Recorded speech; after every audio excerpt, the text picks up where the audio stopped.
माता जी की पूजन होगी, शीतला माता की।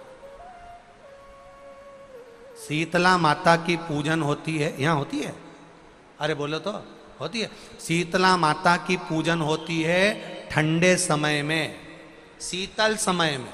शीतला माता ने ये नहीं किया कि रोटी बना के उठो और थाली लेके लाइन में लग जाओ। तुम देखना, शीतला माता की पूजन करने लोग जाते ना शीतला सप्तमी शीतला अष्टमी पे, बस 11 बजे तक तो रोटी बनाती रहेगी, सामान बनाती रहेगी। 1-1.5 घंटा में ठंडा हुआ, 12:30 बजे उठ के सीधे लाइन में लग जाएगी, जल्दी से पूजन करके सो जाऊंगी, काम खत्म। शीतला माता ने भी सोच लिया, बस तूने मुझे बेवकूफ बनाया, अब रुक जा तू। 11 बजे तक भोजन बनाया, 10 बजे तक भोजन बनाया, 1 बजे रात को लाइन में लग गई पूजन करने के लिए। 1 बजे रात को, न जाने किसने पहला दी कि 1 बजे रात को लग जाओ लाइन में, सुबह तक पूजन करके अपने घर आ जाओ, फिर आराम से आके सो जाओ। अब इतनी जल्दी क्या है भगवान के पूजन की? माँ की पूजन करने जा रहे हो, माता से लाड़ लड़ाने जा रहे हो, अपनी माता से अपने दिल की बात कहने के लिए जा रहे हो, अपने स्नेह की बात कहने के लिए जा रहे हो, तो धीरे धीरे प्रेमवश आनंद से माता की आराधना शीतल समय में, ठंडे समय में। ठंडे समय का मतलब है भीतर से ठंडे होकर, अपने भीतर से ठंडे होकर। अब अपने भीतर तो ठंडा ही है ही नहीं ना, जल्दी जल्दी चलो, और आधी बहुत पतली खुशी है, और चलो गई, और ये कितना बड़ा कपड़ा थाली पे ढाक ढुका के लाइन में खड़ी है शीतला माता। शीतला माता, या हाथ में लोटा या हाथ में थाली, और इतनी देर में पड़ोसन निकल के बाजू में से जा रही थी और लोटा थोड़ा सा ढुल गया। अब यहां शीतला माता की पूजन करनी आई और ये हो गई चंद्र घंटा। लोटा जरा सा ही पानी का झलका, देख के नहीं चल सकती, ठंडा भोजन हाथ में, लोटा ठंडा पानी का, और अंदर अग्नि। शीतला माता भी कह रही इसको अजान दो पहले, इसको क्या मतलब? भीतर से शीतल हुई है, भीतर से ठंडे हुई है चित्त, वृत्ति, मन। जब भीतर से शीतल होगा, ठंडा होगा, तो मेरी शीतला माता, तुमने पूजन करा ना करा, मेरी शीतला माता प्रसन्न हो जाएगी। बस भीतर से शीतल होइए, ठंडे होइए भीतर से। आज की दुनिया के लोग तुरंत चमत्कार चाहिए, और शिव महापुराण की कथा कहती है कि भोले बाबा के पास कोई चमत्कार नहीं है, शिव जी के पास में कोई बेल भभूति नहीं है, शिव जी के पास में कोई ऐसा मंत्र नहीं कि तुम्हारे ऊपर फेंक दिया जाए और तुम्हें गड़ा हुआ सोने का हंडा मिल जाए। ऐसा कहीं का सोने का हंडा निकालने वाला हो तो हमको भी बता देना कि यूं एकदम कुछ फेंक दे और हंडा निकल जाए। शिव जी के पास में ये नहीं है। शंकर भगवान ने श्री गणेश जी महाराज से कहा तुम्हें कर्म करना पड़ेगा। शंकर भगवान ने अपने षडानंद कार्तिकेय से कहा तुम्हें कर्म करना पड़ेगा। शंकर भगवान ने अशोक सुंदरी से कहा तुम्हें कर्म करना पड़ेगा। शंकर भगवान ने अपनी 5 बेटियां जया, विषहरा, सामरीबारी, दौतली, देव, इन 5 बेटियों से कहा तुम्हें कर्म करना पड़ेगा। शंकर भगवान ने अपनी बहुओं से कहा तुम्हें कर्म करना पड़ेगा। शिव जी कोई चमत्कार नहीं कर रहे हैं, कर्म करना पड़ेगा, और कर्म करने के बाद उस कर्म को भगवान पर सौंप दो। कर्म करने के बाद उसे देवाधिदेव महादेव को दे दो, उसका फल अपने आप मिल जाएगा। आज के दुनिया के लोगों को तुरंत फल चाहिए, तुरंत, और तुरंत फल के चक्कर में दुनिया के लोग ना जाने कहां कहां भटक जाते हैं, ना जाने किस किस के चक्कर में पड़ जाते हैं कि तुरंत फल चाहिए। कोई ऐसा मिल जाए जो हमको करोड़पति बना दे, कोई हमको ऐसा मिल जाए जो हमको धनपति बना दे, कोई हमको ऐसा मिल जाए जो हमको वैभवपति बना दे, और वो धनपति की जगह तुमको इतना लूटता रहेगा, इतना लूटता रहेगा कि एक दिन तुमको रोड़पति बना देगा। शिव महापुराण की कथा कहती है किसी चमत्कार के चक्कर में नहीं, किसी इधर उधर के चक्कर में नहीं। शिव महापुराण की कथा कहती है जैसे मां जगत जननी पार्वती देवादिदेव महादेव के चक्कर में रहीं, गणेश जी महाराज शंकर जी के चक्कर में रहे, सदानंद कार्तिकेय शिव जी के चक्कर में रहे, माता लक्ष्मी, नारायण, ब्रह्मा, ब्रह्माणी, इंद्र, जितने भी देवी देवता हैं सब शिव जी के चक्कर में रहे। बस आपसे भी निवेदन है कि बेटमा में आप जिस शिव महापुराण की कथा सुन रहे हो, हमें किसी के चक्कर में नहीं पड़ना। अगर पढ़ना है तो देवादिदेव महादेव के चक्कर में पढ़ना है, उसके मंदिर तक जाओ। और भोलेनाथ के मंदिर भी जा रहे हो तो ये सोचकर मत जाना कि एक दिन जल चढ़ाऊंगी या 2 दिन जल चढ़ाऊंगी या 3 दिन जल चढ़ाऊंगी या 4 दिन जल चढ़ाऊंगी या 5 दिन जल चढ़ाऊंगी। ना ना ना ना, तेरे मंदिर में आना मेरा काम है और मेरी बिगड़ी बनाना तेरा काम। आप उसके दरवाजे पर जाते रहो, आप उसकी चौखट पर जाते रहो, आप उसके द्वार तक जाते रहो, वो आपको फल देगा, ये निश्चित था।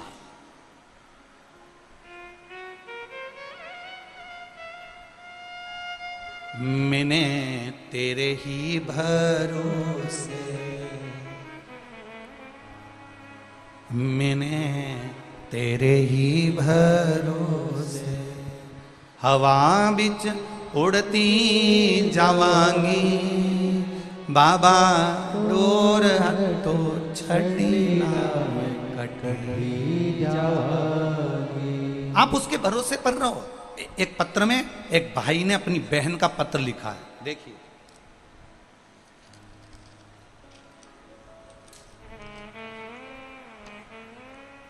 भैरू सिंह यादव, ग्राम झालरिया, पोस्ट बेटमा, तहसील देपालपुर। कहीं बैठे हो तो हाथ हिलाइएगा। आप ही हैं? दोनों हाथ हिला दो एक बार। श्री शिवाय नमस्तुभ्यम। मैं भैरू सिंह यादव, ग्राम झालरिया, पोस्ट बेटमा, तहसील देपालपुर, जिला इंदौर, मध्य प्रदेश। मेरी बहन कृष्णाबाई, पति स्वर्गीय मनोहर सिंह यादव, ग्राम अटावदा, तहसील देपालपुर, बेटमा से मात्र 12 किलोमीटर दूर। बहन को बच्चे नहीं हैं, पति भी नहीं है। मेरी बहन के पेट में कैंसर की गठान थी। डॉक्टर ने ऑपरेशन किया, जिसे 3 वर्ष हो गए। बीच में तबीयत फिर खराब हुई, अहमदाबाद भी ले गए। वहां डॉक्टर ने जवाब दे दिया कि यह कुछ महीने की मेहमान है। तब बहन कृष्णाबाई ने एक मन में धारणा बना ली और मैंने भी एक धारणा बना ली कि बहन, तेरी बीमारी में जो पैसा लग रहा है, अगर देवादिदेव महादेव तुझे ठीक कर दे तो ये पैसा डॉक्टर की उस बीमारी में लगाने की अपेक्षा अपना मकान तोड़कर उस मकान की जगह पर अपन शिवालय बना देंगे, पर बाबा बस तुझे ठीक कर दे। और बाबा की कृपा से शिव मंदिर का निर्माण करा और मेरी बहन जब धीरे धीरे ठीक होने लगी, उसका पैसा कैंसर में लगना हमने बंद कर दिया, तो मेरी बहन भी ठीक होने लगी और उसी के पैसे से आज बाबा का एक मंदिर का निर्माण कर दिया, जिस मंदिर का मैं फोटो भी लगा रहा हूं। ये शिव तत्व है। बैठिए यादव जी, बहुत बहुत धन्यवाद। अब मेरी बहन ठीक है और वो आस्था चैनल पर घर में बैठकर कथा सुन रही है। मैं बाबा को यहाँ पर प्रणाम करने आया हूँ। यादव जी बहुत बहुत साधुवाद। ये चित्त वृत्ति है, ये मन, ये एकाग्रता, ये आपका चिदानंद, ये स्वरूप आपके भीतर होना चाहिए।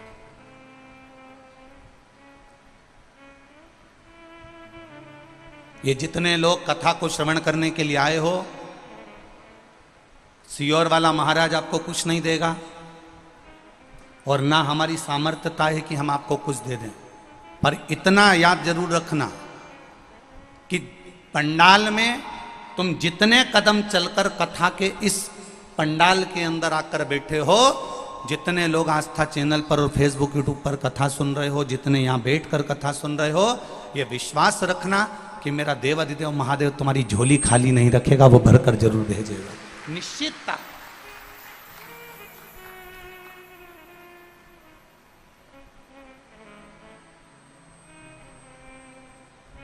करो भजन उसका, दिखावे से मत करना शिव का भजन।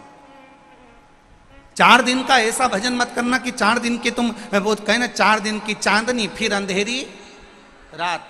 ऐसा भजन नहीं चाहिए कि सावन का महीना आया तो मस्तक पर त्रिपुंड लगा लिया, सावन का महीना आया तो रुद्राक्ष की माला धारण कर ली, सावन का महीना आया तो तुम व्रत करने लगे, सावन का महीना आया तो शंकर जी के भक्त हो गए, सावन का महीना आया तो तुम शिव की आराधना करने लगे, सावन का महीना गया तो शंकर जी के भगत भी गायब हो गए। तुम बरसाती मेंढक मत बनना कि जो बारिश में नजर आता है, तुम भगवान के वो भक्त बनना कि अगर एक दिन तुम शंकर के मंदिर नहीं जाओ तो शंकर भगवान ढूंढता ढूंढता तुम्हारे गांव में आ जाए, ऐसे भक्त बनिए।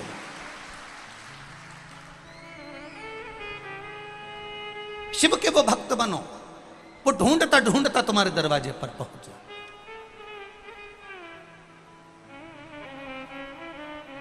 कल विशाल भैया नहीं माने, हम वैसे तो किसी से मिलते कम ही हैं, मिलते नहीं, पर कल विशाल भैया नहीं माने, गुरुजी सबका मन है थोड़ी देर आप मिल लिया करो। तो शायद बहुत सालों के बाद शाम को 8:30 बजे सबसे थोड़ी देर मिलना हुआ। मिलना क्या हुआ, आप लोगों के भाव मालूम पड़े। जितने पुरुष, जितने बच्चे, जितनी बेटियां, जितनी माताएं जो भी मिलने के लिए आई, उनको देखकर एक खुशी हुई कि उनके गले में एक एक रुद्राक्ष पड़ा हुआ था। वो देखकर एक आनंद समा गया। धन्य है आपको, प्रणाम करता हूं आपके पावन चरणों को, नमन करता हूं।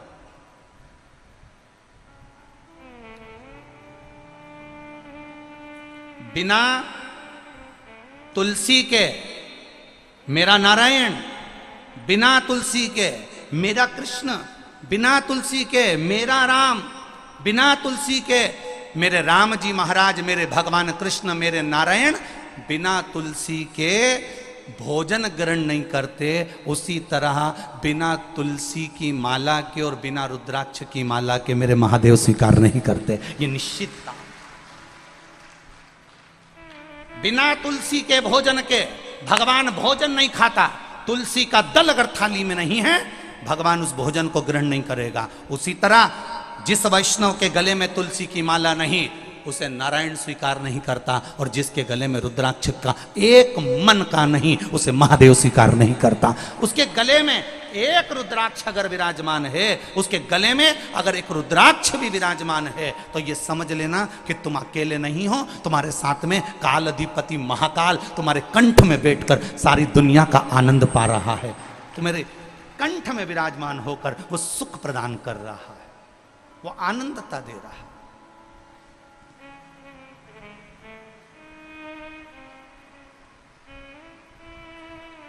एक बार रामकृष्ण परमहंस जी वृंदावन की रज में पहुंचे।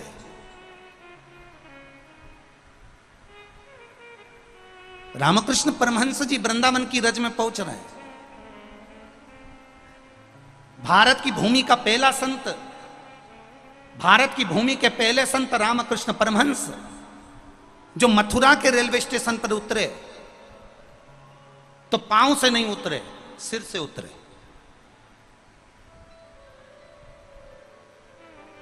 किसी ने पूछा रामकृष्ण परमहंस जी से, गुरुदेव मथुरा के रेलवे स्टेशन पर उतर रहे हो, पांव से उतरो, ट्रेन से सिर के बल उतरोगे तो गिर जाओगे। रामकृष्ण परमहंस जी कहते हैं, जिस मथुरा और वृंदावन की रज में मेरे भगवान कृष्ण ने अपना चरण रखा है, उस मथुरा वृंदावन की रज में मैं अपना चरण नहीं, अपना सिर रखना चाहता हूं, इसलिए सिर के बल उतरे। मथुरा के रेलवे स्टेशन पर रामकृष्ण परमहंस जी जब सिर के बल उतरे, स्वामी विवेकानंद भी देखकर आश्चर्य में पड़ गए। स्वामी विवेकानंद जी हाथ जोड़ लिए, रामकृष्ण परमहंस जी चले। चलने के बाद जैसे ही यमुना जी के घाट पर रामकृष्ण परमहंस जी पहुंचे, सारे जितने भी रामकृष्ण परमहंस जी के जितने शिष्य थे वो सारे के सारे खड़े हो गए। खड़े होकर उन्होंने एक विनती करी, रामकृष्ण परमहंस जी से एक विनती करी, गुरुदेव गुरुदेव। गुरुजी बोले, बोलो क्या बात है?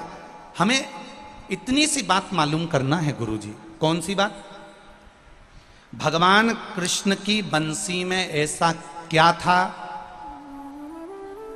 कि आधी रात को भगवान कृष्ण बंसी बजाते थे और गोपियां सुध भूल जाती थीं, गोपियां अपना परिवार छोड़ देती थीं, गोपियां अपना घर छोड़ देती थी, गोपियां अपना कुटुंब छोड़ देती थीं और आधी रात को भगवान कृष्ण की बंसी की धुन पर दौड़कर आ जाती थी। आखिर भगवान की उस बंसी में ऐसा क्या था जो आधी रात को गोपियां दौड़ दौड़ के भगवान के पास आ जाती हैं। रामकृष्ण परमहंस जी ने कहा, अगर तुम्हें सुनना है कि उस बंसी में ऐसा क्या था कि गोपियां आधी रात को भगवान के पास आ जाती थी, यमुना जी के तट पर आ जाती थी, तो मैं रात को 3 बजे बताऊंगा कि भगवान की बंसी में ऐसा क्या था। कितनी बजे रात को? जम के बोलो जरा। 3 बजे रात को बताऊंगा। अब 3 बजे रात को भगवान की बंसी में ऐसा क्या था जो गोपियां दौड़कर आती थी, सुनने के लिए उनके शिष्य थे 100, उनके इस बात को सुनने के लिए आ गए 2-4 हजार। यमुना जी का पूरा घाट भरा गया। इतनी भीड़, इतनी भीड़, इतनी भीड़ कि अपार जन समुदाय हो गया। अब रामकृष्ण परमहंस जी 3 बजे नहीं आए, 3:30 बज गई, रामकृष्ण परमहंस जी नहीं आए। सुबह की 4 बज गई, रामकृष्ण परमहंस जी नहीं आए। 4:30 बज गई, रामकृष्ण परमहंस जी नहीं आए। 5 बज गई, तब रामकृष्ण परमहंस जी आए। और रामकृष्ण परमहंस जी जैसे ही आए तो सबने मिलकर पूछा, गुरुदेव आपकी जरा सी बात सुनने के लिए हम पूरी रात से जग रहे हैं, गुरुदेव बताओ ना कि भगवान की बंसी में ऐसा क्या था जो गोपियां आधी रात को अपना घर छोड़कर आ जाती थी, गोपियां अपने परिवार को भूल जाती थी, ऐसा आपकी बंसी में, भगवान कृष्ण की बंसी में ऐसा क्या था। रामकृष्ण परमहंस जी ने हाथ जोड़कर कहा, अरे भक्तों, भगवान की बंसी में ऐसा क्या था वो तो मुझे नहीं मालूम, पर आज भी उनकी बंसी में दम है, इसलिए पूरी रात से आप लोग यहां बैठकर उस बंसी का गुणगान सुनना चाहते हैं। क्या है उनकी बंसी में हमें नहीं मालूम, हम नहीं जानते, पर कुछ तो है, कुछ तो है उस बंसी में, इसलिए गोपियां भूल जाती थी। और इसलिए आप सब, अब कई लोग हमसे भी प्रश्न करते हैं कि आखिर ये सीहोर के रुद्राक्ष में ऐसा क्या है जो 20 लाख 22 लाख लोग पहुंच गए। तो हम भी उनसे कहते हैं कुछ तो होगा रुद्राक्ष में, नहीं तो ये 22 लाख अपना घर छोड़कर पहुंचते क्या? कुछ तो होगा। लिखा, एक ने पत्र में लिखा, फोटो देखिए पहले उस माता का, जिस माता के शरीर में लकवा था। रमेश राठौर, निवासी खेतड़िया, खतेड़िया है क्या है? खेतड़िया, खतेड़िया जो भी होगा, सारंग जिला इंदौर, खतेड़िया सारंग जिला इंदौर। पत्र में उन्होंने अपनी धर्मपत्नी का फोटो लगाया है जिसको लकवा लगा। मेरी धर्मपत्नी जानाबाई को लकवे की बीमारी हो गई थी, वह मरने की कतार में मेरी धर्मपत्नी पहुंच गई थी। डॉक्टरों ने मेरी पत्नी को घर ले जाने को बोल दिया था क्योंकि शरीर काम करना बंद करा। मैंने सन 2020 से उसका इलाज डॉक्टरों से कराया, परंतु अच्छी नहीं हुई। उसके बाद पत्र जरूर पढ़ना आप लोग जो टीवी पर चल रहा होगा। उसके बाद सीहोर गया, वहाँ से रुद्राक्ष लेकर वहाँ से आया और भोले बाबा को नित्य जल में रुद्राक्ष को डुबोकर शिव जी को चढ़ा देता और मेरी पत्नी को उस पानी को पिला देता। बाबा की कृपा से मेरी पत्नी जो 2020 से लकवे में पड़ी थी वो एकदम ठीक हो गई, चलने लगी और मैं बाबा को यहाँ प्रणाम करने आया हूँ। आप ही ने लिखा है पत्र, दोनों हाथ ऐसे हिला दो एक बार। श्री शिवाय नमस्तुभ्यम। रमेश जी राठौर, हाँ एक बार हाथ हिला दीजिए। श्री शिवाय नमस्तुभ्यम। अब ठीक हैं वो? बस बाबा की कृपा। श्री शिवाय नमस्तुभ्यम। शिव तत्व में लोग पूछते हैं सीहोर के रुद्राक्ष में है क्या? हम कहते हैं हमको भी नहीं मालूम क्या है, पर इतना जरूर है कि उस रुद्राक्ष में कुछ तो है जो पूरा ब्रह्मांड पूरा भारत उस रुद्राक्ष से हिला हुआ है। केवल एक रुद्राक्ष, कहते हैं 5 रुपए का है, कोई कहता है 2 रुपए का है, कोई कहता है 10 रुपए का है। हम कहते हैं उसकी कोई कीमत नहीं है, वो तो बाबा के चरणों का केवल एक रज है, उस रज का ही मूल तत्व है और कुछ भी नहीं। क्या है उसमें? कई लोग कहते हैं शिव पुराण में क्या है, इतने लाखों लोग आ रहे हैं शिव पुराण सुनने के लिए, भरचक गर्मी पड़ रही है, इंदौर से गाड़ियां भरा भरा के आ रही हैं, ढेर देपालपुर, बेटमा, आसपास का पूरा क्षेत्र भरा पड़ा हुआ है। जितने बेटमा के लोग यहां कथा सुनने बैठे हैं, इन सबके घर में 5-5, 10-10 मेहमान पड़े बैठे हैं। पूछो इन बेटमा वालों से, उठाओ रही हाथ बेटमा वाली जितनी बैठी है, उठाओ जरा बेटमा वाले उन जितने बैठे हो। अब इनके जरा विचार करो, इनके घर में 8-8, 10-10 लोग भरे पड़े। तुम तो केवल कथा सुन रहे, इनकी बहुओं से पूछो, बापड़ियों से रोटी बनाई। 4 घंटा बहुएं सुखी रहती होंगी जब ये घर के मेहमान कथा में जाते होंगे, और सुस्ता के शाम की तैयारी करती होगी, कुकर चढ़ा दे, कुकर चढ़ा दे। क्यों? सब आने वाले हैं वापिस, कुकर चढ़ा, फिर तैयारी। और मालूम पड़े शनिवार रविवार बीच में पड़ गया तो 10-20 हो रही निटपकी किया और पड़ जाता। अब किसी ने उन बहुओं से पूछा, बेटा कथा में नहीं गई? अब बहू भी बेचारी सिर पे पल्लू लग के बोली,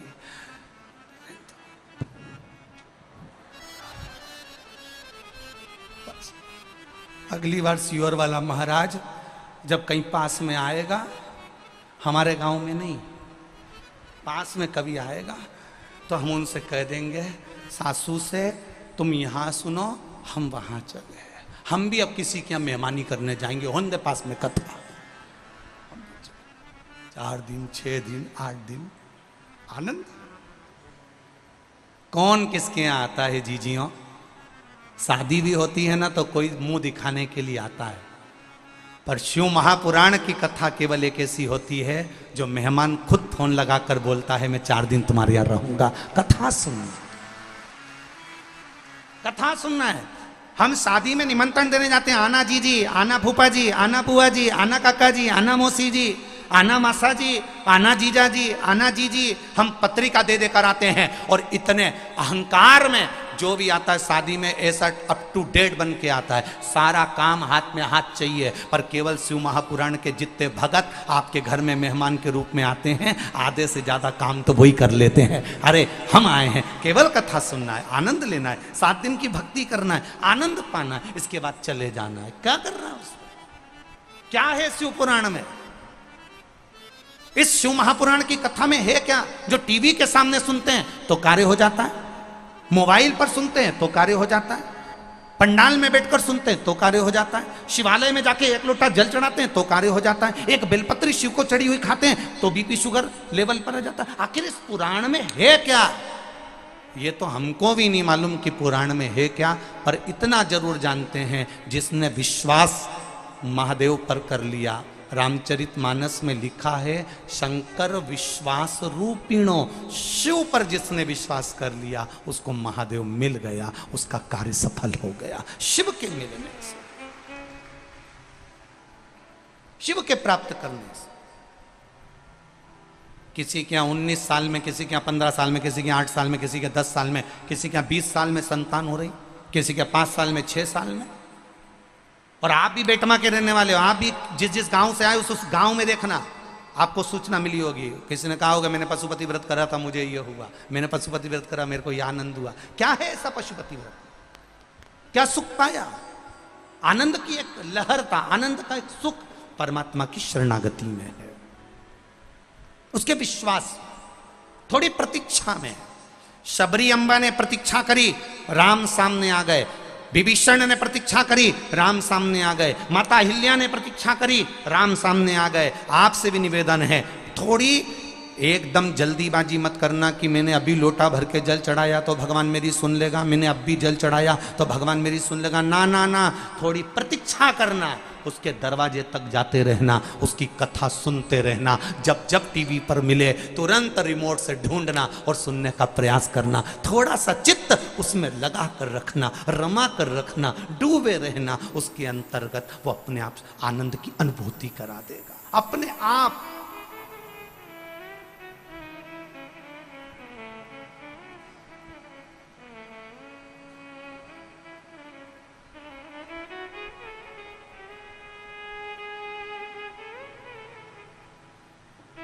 बस उसकी चाकरी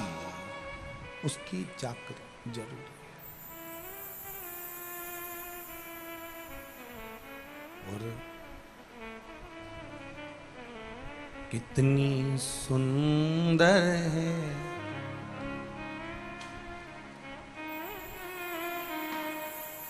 कितनी सुंदर है माँ तेरी नगरी,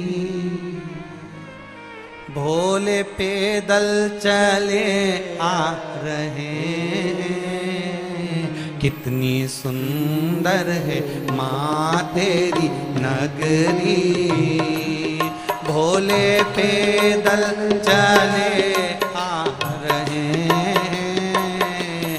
कितनी सुंदर है माँ तेरी नगरी। सब गाइए। भोले पैदल चले आ रहे हैं। कितनी सुंदर है माँ तेरी नगरी, भोले पैदल चले आ रहे हैं। कितनी सुंदर है माँ तेरी नगरी, भोले पैदल चले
कितनी सुंदर है माँ तेरी नगरी, भोले पैदल चले आ रहे हैं। कितनी सुंदर है माँ तेरी नगरी, भोले पैदल चले आ रहे हैं। हो डमरू विराजे वो बजाते चले आ रहे हैं।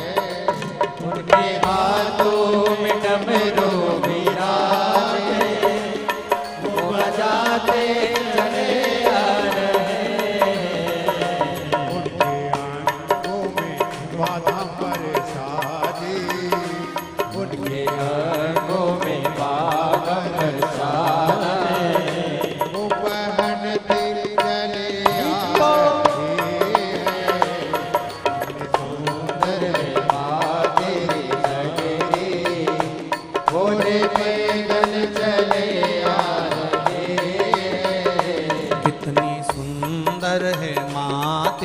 नगरी।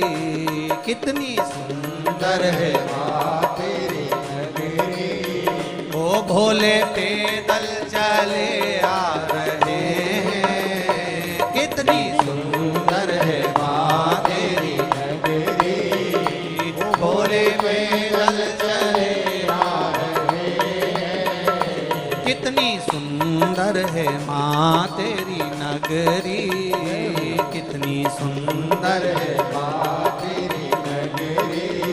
ओ भोले पैदल चले आ रहे हैं, भोले पैदल चले आ रहे हैं, ओ भोले पैदल चले आ रहे हैं, भोले पैदल चले आ रहे हैं, भोले पैदल चले आ रहे हैं, भोले पैदल चले आ रहे हैं, भोले पैदल चले आ रहे हैं, भोले पैदल चले आ रहे हैं, भोले पैदल चले आ रहे हैं, भोले पैदल चले आ रहे हैं। हर हर महादेव।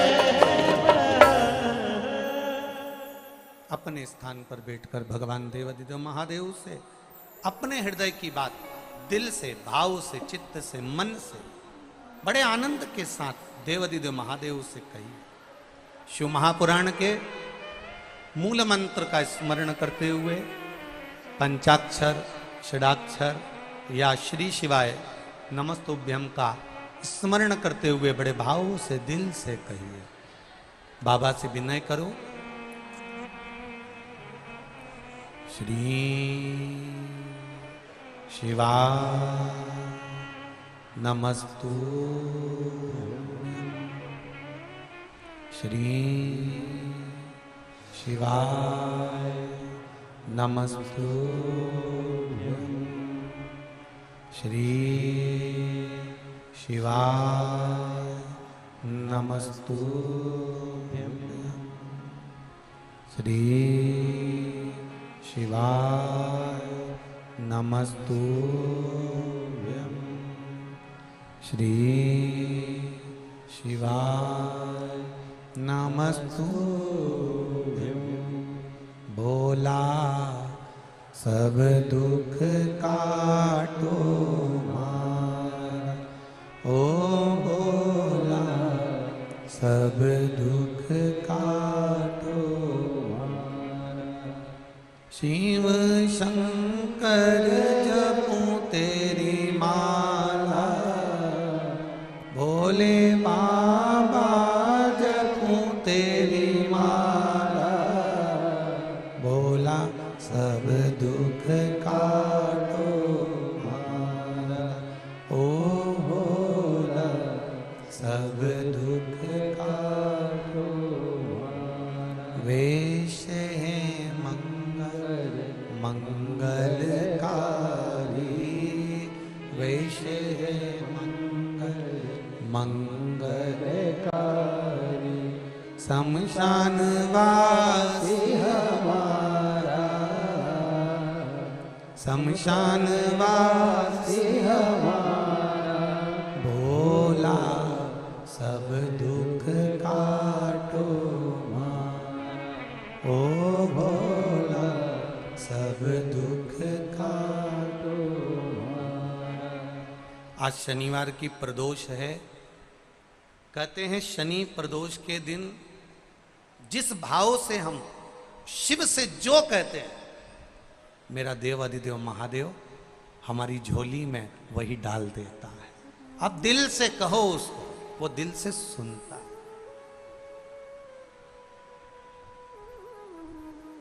शिव का एक स्वरूप है दया, शिव का एक स्वरूप है प्रतीक्षा, शिव का एक स्वरूप है समर्पण। प्रतीक्षा का मतलब अभी आपको समझाया कि जितनी प्रतीक्षा कर सकते करो, होगा, समय आएगा, अच्छा होगा। समय लग सकता है, किसी किसी के फाइल अगर ज़्यादा मोटी होती है तो इसको छुपाने में, दबाने में समय लगता है। छोटी मोटी फाइल तो कहीं पे भी दबा दो चल जाए, पर मोटी सी फाइल कोई दबे तो किसी किसी का पूर्व का कर्म थोड़ा ज्यादा हो सकता है, पाप कर्म ज्यादा हो सकता है, तो छुपाने में समय लग सकता है, परंतु बाबा के यहाँ देर हो सकती है पर अंधेर नहीं हो सकती। लगे समय, होगा, आएगा समय, श्रेष्ठ आएगा, अच्छा आएगा। शिव पुराण कह रही है, दया, मां पार्वती जी बैठी हैं शिलाखंड पर, बच्चे के रोने की आवाज आ रही है वापिस। पार्वती मैया बेलपत्री के पत्ती की माला बना रही हैं, मंदार के फूल लगा रही हैं, शमी के पत्ते लगा रही हैं। कल आपको कथा में कहा था किन किन चीज में सुई का प्रयोग नहीं होता। ये सुई इसीलिए हमारे सनातन धर्म में बेटी की विदाई में चलनी, झाड़ू, सुई और अचार। हमारे यहाँ बेटी की विदाई में पापड़ देते हैं, बड़ी देते हैं, जो चीज खराब ना हो। हमारे यहाँ बेटी की विदाई में पापड़ बना कर देते हैं, बड़ी भी बनाते हैं, मूंग की आदि आदि चीज। पर कुछ चीजें हमारे यहाँ बेटी की विदाई में नहीं जाती महाराज। एक सुई, दूसरी जम के बोलो जरा, झाड़ू, तीसरी चलनी और चौथी अचार की बरनी। ये चीजें नहीं।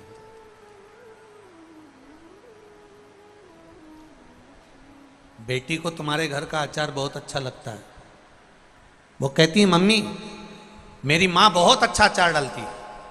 तो बेटी से कह देना बेटा एक काम कर, तू केरी मंगवा के रख ले, तू गोंदिया मंगवा के रख ले, नींबू मंगवा के रख ले, मैं आऊँगी आधा घंटा के लिए तेरे यहाँ अचार डाल के वापिस आ जाऊँगी। मैं दुनिया का सारा सामान बेटी को दे सकती हूँ, पर बेटी की जिंदगी में खटास उत्पन्न हो, बेटी के जीवन में कहीं सड़न उत्पन्न हो, इसलिए मैं अचार नहीं दे सकती, सुई नहीं दे सकती, झाड़ू नहीं दे सकती और चलनी नहीं दे सकती।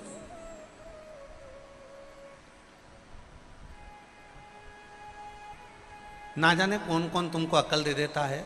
संक्रांति के टाइम पर जब मकर संक्रांति आती है ना, तब माताएं 13 चीजें बांटती है। इधर बेटमा साइड बांटते कि नहीं बांटते? अरे बोलो, जम के बोलो, बांटते हैं। तो किसी पुराण में ये लिखा था कि आटा छानने की चलनी वो 13 चीज में बांट देना। पर माताओं में ना जाना कहां से वो लेकर आ गई कि मैं तो अब की बार 13 चीज में चलनी बांटूंगी। कौन ने कहा ये बांटने?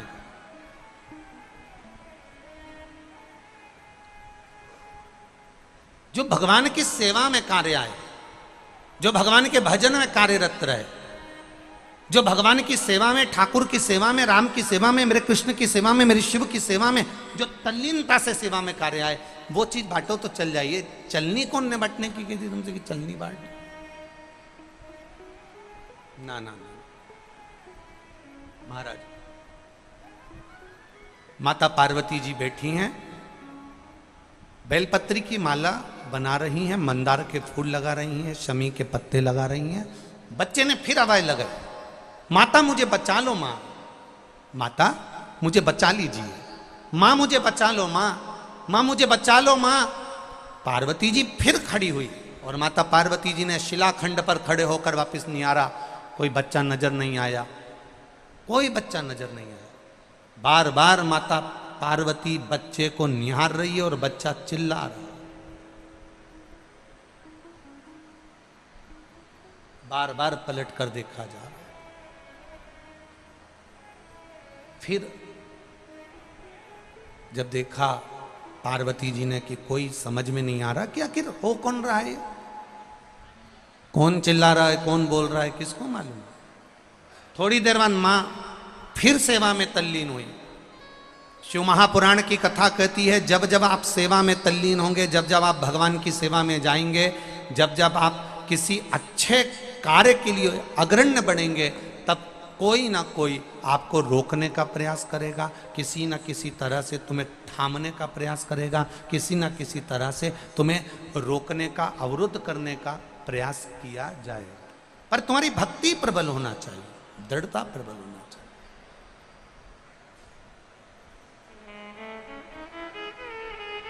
भक्ति की प्रबलता। मैंने तेरे ही भरोसे से बाबा, तेरे ही भरोसे हवा बिच उड़ती जावांगी, बाबा डोर हटो छड़ी ना में कटी जावांगी, भोले मैं तेरी पतंग, शंभू मैं तेरी पतंग। शिव कथा कह रही है। बच्चे ने फिर चिल्लाया और बच्चा जैसे ही चिल्लाया, अब की बार मां ने देख लिया। अभी तक मां देख रही थी पर्वत पर, अभी तक मां देख रही थी भूमि पर अब मां ने देखा कि एक जलाशय में एक मगर एक बच्चे को पकड़ने के लिए घाट पर आ रहा है। एक मगर, एक घड़ियाल, एक बच्चा सोया हुआ है, उसको पकड़ने के लिए घाट पर आ रहा है। छोटा सा बच्चा है। अब मां से रहा नहीं गया,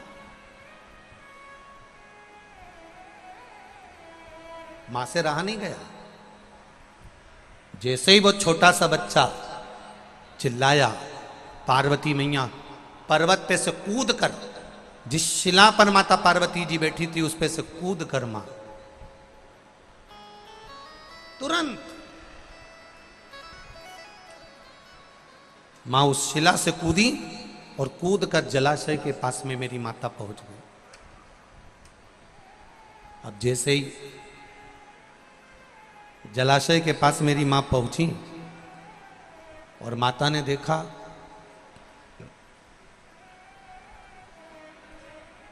बच्चा चिल्ला रहा है, मां मुझे बचा लो, मां मुझे बचा लो, मां ये घड़ियाल, ये मगर, ये ग्रह मुझे खा जाएगा, आप बचा लो मुझको। मां जाकर घाट पर खड़ी हो गई और खड़ी होकर माता ने घड़ियाल को रोका, ए घड़ियाल, ए ग्रह रुक, ए ग्रह रुक जा, तू इस बच्चे को नहीं खा सकता, तू इस बच्चे को नहीं खा सकता। घड़ियाल मुस्कुराकर बोला, हंसकर बोला, पार्वती जी इस सरोवर पर दिन के तीसरे पहर में जो भी मुझे मिलेगा वो मेरा भोजन होगा, ये मुझे वर प्राप्त है।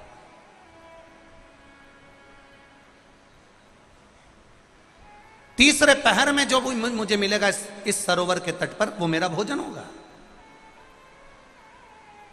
अब देखिए, किसी किसी का एक समय होता है। जैसे आज बेटमा वालों की किस्मत है, आज बेटमा वालों का भाग्य है कि शनि प्रदोष के दिन आप ये पावन शिव महापुराण की कथा सुन रहे हो, तो ये आपका भाग्य है।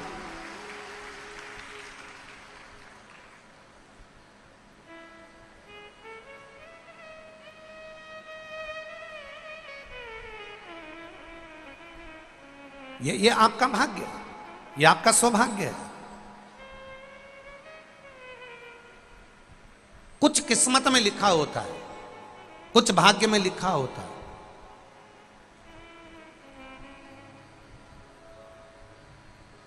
अब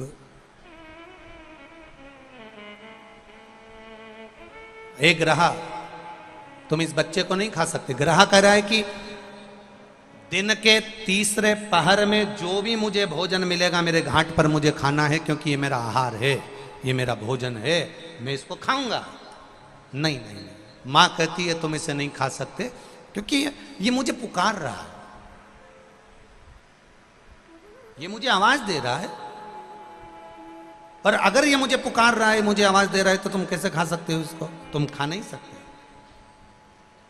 पार्वती जी कहती हैं तुम इस बच्चे को छोड़ दो। ग्रह कहता है ये बच्चा तो कौन है, तुम्हें मालूम है क्या? किसकी संतान है, तुम्हें मालूम है क्या?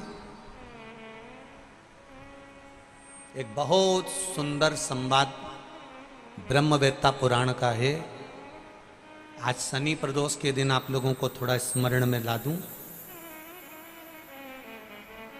किसी भी चीज का उद्यापन करो, 16 सोमवार का उद्यापन करो, चाहे तुम शुक्रवार का उद्यापन करो, चाहे तुम सोमवार का उद्यापन करो, चाहे तुम एकादशी का उद्यापन करो, चाहे तुम प्रदोष का उद्यापन करो, चाहे तुम जिस भी व्रत का उद्यापन करो, शिव महापुराण की कथा कहती है अपने घर के लोगों को गिनने से पहले बाहर के लोगों को गिनना जरूरी है। थोड़ा ध्यान देना। और आप लोग क्या करते हो? उद्यापन में सबसे पहले अपनी जेठानी को गिन लिया, इसको गिन लिया, उसको गिन लिया, उसको गिन लिया। और शिव महापुराण की कथा कहती है जेठानी तो तुम्हारे यहाँ का भोजन करेगी क्योंकि रिश्तेदार है, ननन तुम्हारे यहाँ का भोजन करेगी क्योंकि रिश्तेदार है, तुम्हारी देवरानी भोजन करेगी क्योंकि रिश्तेदार है, तुम्हारी चाची सास भोजन करेगी क्योंकि रिश्तेदार है, तुम्हारी काकी सास भोजन करेगी क्योंकि रिश्तेदार है। जब हम उद्यापन में दूसरे को गिनते हैं और उसको कोई सामान देते हैं, उसकी कोई सामग्री, कोई सुहाग की पिटारी, कोई सामग्री हमने उसको उद्यापन में दी, तो वो हमारा दान कहलाता। हमने अपने परिवार वाले को भोजन कराकर अपन ने उद्यापन में गिन दिया और अपने परिवार वालों को दे दिया। इसको देना नहीं कहते, इसको दान नहीं कहते, इसका पुण्य आधा हो जाता है। इसके पुण्य की परिभाषा यहां नहीं कहा जाए। अब और सरल भाषा में समझ लीजिए। कई माताएं कहती है हमने तो अपनी बेटी को यह सामान दे दिया, मतलब हमने खूब दान कर दिया। अब एक बहुत अच्छे से समझ लेना, हमने हमारी बेटी को ये दे दिया तो हमने दान दे दिया। हमने हमारी बेटी को पापड़ बना के दे दिया, हमने तो बहुत दान कर दिया। हमने हमारी बेटी को साड़ी दिला दी, हमने दान कर दिया। हमने हमारी बेटी को सामान दिला दिया, हमने दान कर दिया। बेटी दान लेने की हकदार नहीं है, बेटी अपने मायके का हक लेने को दमदार है। तुम बेटी को एक साड़ी देकर ये मत सोचना कि हम दान दे रहे हैं। बेटी तो खुद कन्यादान में जाती है। आप बेटी को अगर वस्त्र दे रहे हो तो दान नहीं कर रहे हो। आप बेटी को कोई सामग्री दे रहे हो तो दान नहीं कर रहे हो। आप बेटी को कोई सामान दे रहे हो, दान नहीं कर रहे हो। आप बेटी के बेटे को 500 रुपए का लिफाफा दे रहे हो, ये दान नहीं कहला रहा है। ये वो अपना हक लेकर जा रही है। आई है माँ बाप के घर में तो साड़ी तो देना पड़ेगी, नहीं देगी तो काले कोट वाला दिला देगा। उसमें ये दान नहीं है कि तुम कह दो कि नहीं साहब हमारी तो हमने बहन बेटी के दान दे दिया, हमने तो हमारी बहन बेटी के दान दे दिया, हमने तो हमारी बहन बेटी के दान दे दिया, तो बहन बेटी कहीं भिक्षा मांगे तुमसे? अरे बोलो तो बेटवा वाली हो, बोलो बोलो जम के बोलो। तुम क्या भिक्षा मांगो कि हम भैया के जाएं तो दान दे के आएंगे? दान लेकर बहन बेटी नहीं आती।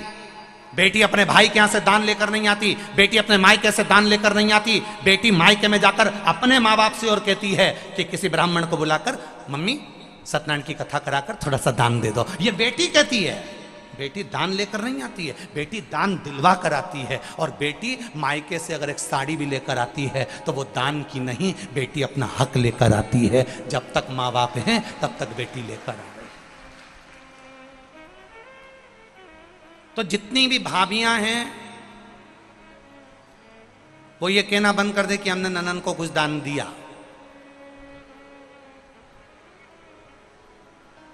दान नहीं। हम जानते हैं तुम अगली बार हमें बेटवा नहीं बुलाओगे इस बात के लिए, भले मत बुलाओ। और जो रीत की बात है, यहाँ शिव महापुराण की कथा कह रही है, यहाँ शंकर जी का संवाद कह रहा है कि पार्वती जी कह रही हैं कि ग्रह कह रहा है पार्वती जी से, इससे तुम्हारी कोई रिश्तेदारी है? ये बच्चा कौन है तुम पहचानती हो? इसके माँ बाप को जानती हो? इसकी रिश्तेदारी पहचानती हो? इस बच्चे को क्यों बचाना चाहती हो? इस बच्चे को मुझे खाने क्यों नहीं देना चाहती? पार्वती जी कहती हैं अगर मेरी संतान होती तो मैं छोड़ देती, पर ये ना जाने कौन है, किसका पुत्र है, उसने मुझे पुकारा है, इसलिए मैं इसको बचाना चाहती हूं। बहुत ध्यान देना। अतिथि देव भव। अतिथि देव भव। ये इतने सारे लाखों लोग आए हैं बेटमा में, इनसे किसी की रिश्तेदारी है क्या? अरे बोलो, जम के बोलो, नहीं है। कोई इनको पहचानता है कि कहां से आ गए? कोई ट्राली में बैठ के, कोई ट्रक में बैठकर, कोई गाड़ी में बैठकर, कोई मोटरसाइकिल में बैठकर, किसी से कोई की रिश्तेदारी नहीं है। पर बेटमा में आए हैं, और बेटमा के एक व्यापारी ने भी, बेटमा के एक व्यक्ति ने भी, बेटमा का एक व्यक्ति ने भी अगर इनको एक गिलास पानी भी पिलाया है तो समझ लेना तुमने अपने वाले को पिलाया तो ये सोच के पिलाया कि मेरी मौसी है, मेरी काकी है, मेरी बुआ जी है। पर पराये व्यक्ति को अगर हमने एक गिलास पानी भी पिलाया है, समझ लेना वो तुम्हारे खातों में करोड़ों का हो गया है। उसका फल कम नहीं हो सकता, वो करोड़ों का होगा, अधिकता का होगा।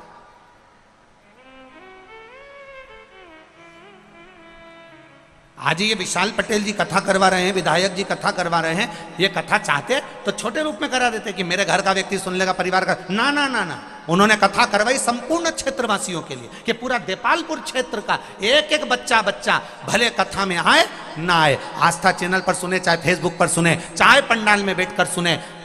तो एक विशाल पटेल जी ने विचार करा कि कम से कम क्षेत्र का व्यक्ति अगर कथा सुनेगा, भले उसके कानों में जाए ना जाए, पर हमारे क्षेत्र का कल्याण हो जाए। ये कथा का मूल लक्ष्य है, ये कथा का मूल लक्ष्य तत्व वही सम्मिलित है।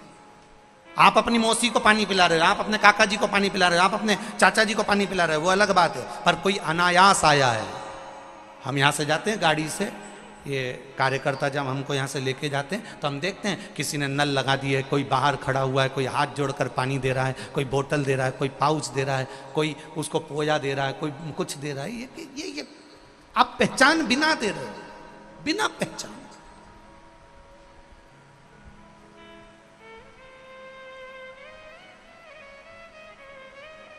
मिल रहा है उसका। पार्वती जी से ग्रह ने कहा, ये आपका कोई रिश्तेदार लगता है क्या? नहीं नहीं, मेरा रिश्तेदार नहीं।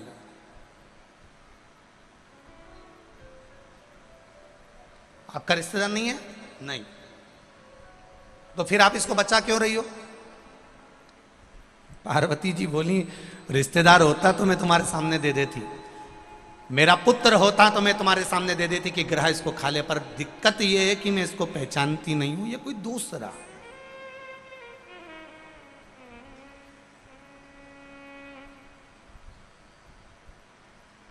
ये दूसरा है।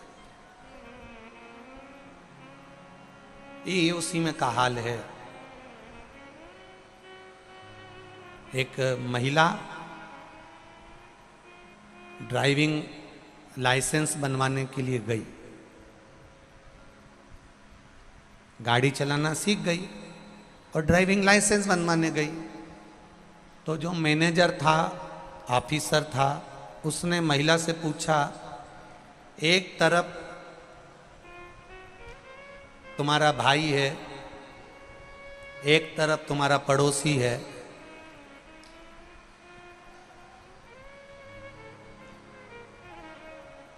तुम गाड़ी से जा रही हो, इधर भाई है, इधर पड़ोसी है, तुम किसको मारोगी? महिला तुरंत बोल दी, पड़ोसी को। मैनेजर ने कहा, ऑफिसर ने कहा, मैं 3 साल से तुम्हारा ड्राइविंग लाइसेंस बनवाने का प्रयास कर रहा हूं, 3 साल से समझा रहा हूं कि इधर पड़ोसी है, इधर भाई है, और तुम्हें अगर मारना है तो किसको मारोगी? तुमसे 3 साल से कह रहा हूं कि ब्रेक मारूंगी, ब्रेक मारूंगी, ऐसा बोल। तू जब देखो जब पड़ोसी को मारूंगी बोलती है।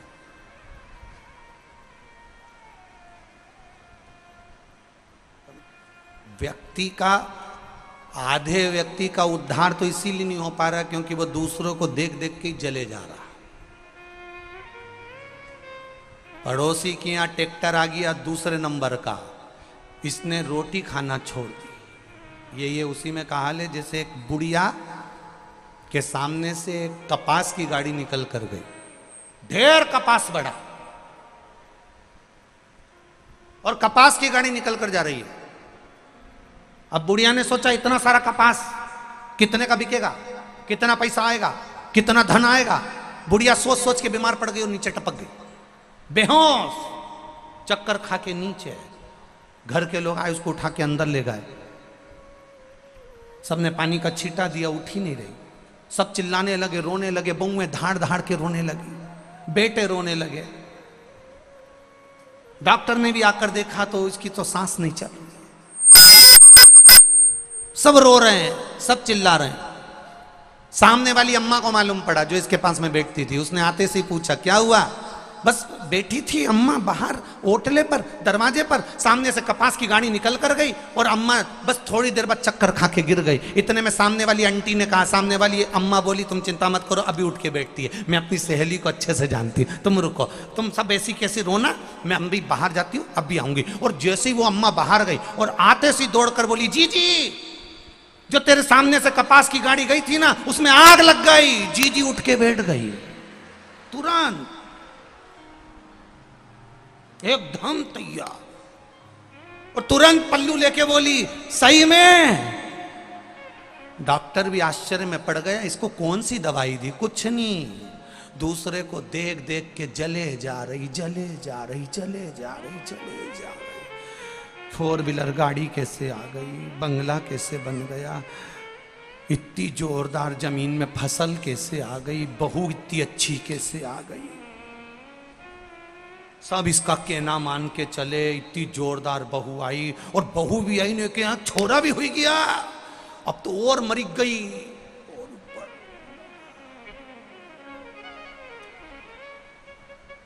चली जा रही। शिव महापुराण की कथा कह रही है, क्या किसको रोइए, बोलो बोलो बोलो, चादर तान के सोइए, अपने को क्या करना। शिव मंदिर में जाना, शंकर के मंदिर में जाना, 1 लोटा जल अगर शंकर भगवान को चढ़ा रहे हो अपनी सामर्थ्यता के अनुसार, पड़ोसन चांदी के लोटे से जल चढ़ा रही है, उससे हमें मतलब नहीं। पड़ोसन सोने के लोटे से जल चढ़ा रही है, हमें उससे मतलब नहीं। पड़ोसन किस लोटे से जल चढ़ा रही है, हमें उससे मतलब नहीं है। आपके पास में जो पात्र है, भगवान को उस पात्र से जल चढ़ाओ। एक दिन आएगा भगवान तुम्हारे हाथ में भी चांदी का लोटा पकड़ा देगा। ईर्ष्या से नहीं, ईर्ष्या से नहीं।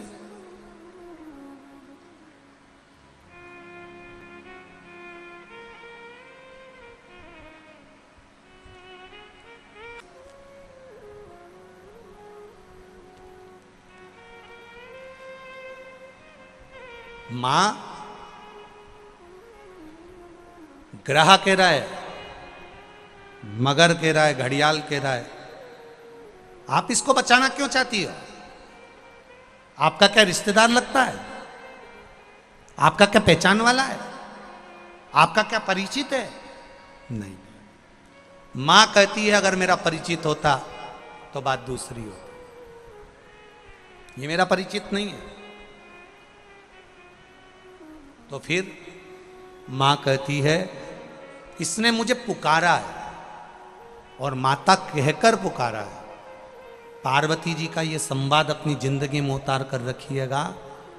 पार्वती माता ने ग्रह को, ब्रह्मवेत्ता पुराण में एक बात कही है कि पार्वती जी ग्रह को कह रही है, मगर को कह रही है कि शंकर भगवान को, देव अधिदेव महादेव को और मुझे, संसार का कोई जीव माता और पिता कहकर अगर पुकारता है तो पार्वती जी कहती है, शिव और पार्वती उसके सामने जाकर खड़े हो ही जाते हैं। ये निश्चितता है। उसने पुकारा, ठीक है।